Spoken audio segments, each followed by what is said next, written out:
His name was Cristiano Ronaldo. He was born and lived in Funchal on the island of Madeira, just like his idol.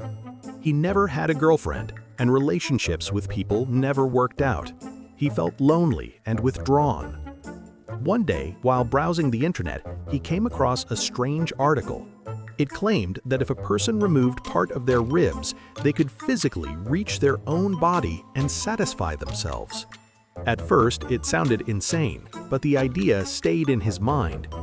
For a long time, he searched for a doctor. No one agreed, but eventually he found one. The operation lasted almost 2 days, and when it was over, Cristiano was left without part of his ribs. After returning home, he decided to try it immediately. And it worked. He began doing it again and again.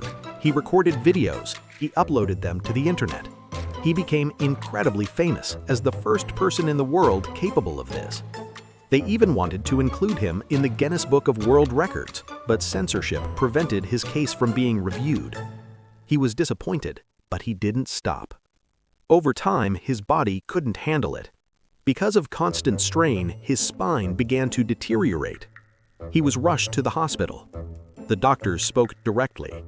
If you don't restore your ribs, one day you will bend forward and never be able to straighten up again.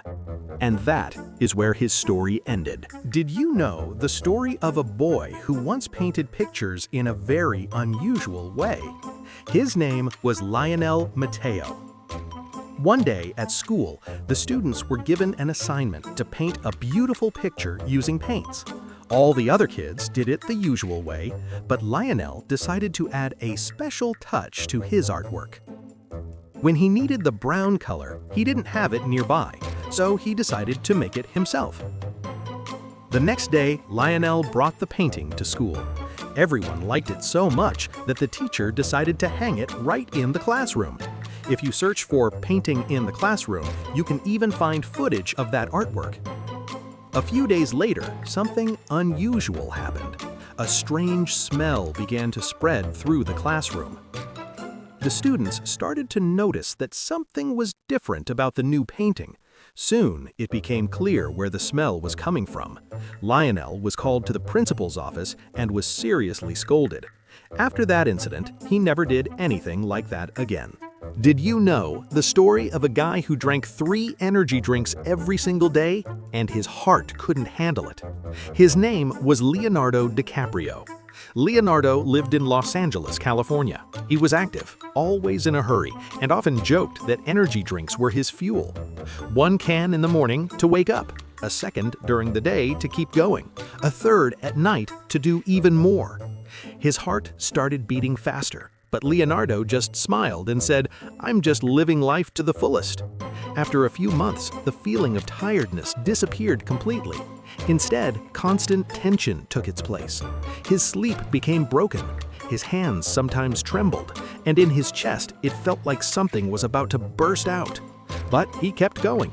Another can, then another, and so for almost a year. One day, during a workout, Leonardo suddenly felt sick. He couldn't get enough air. His heart was pounding so hard it felt like it would jump out of his chest. He was rushed to the hospital.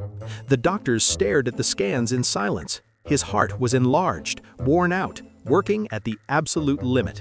It was supposed to last a lifetime, but it didn't. Leonardo was gone.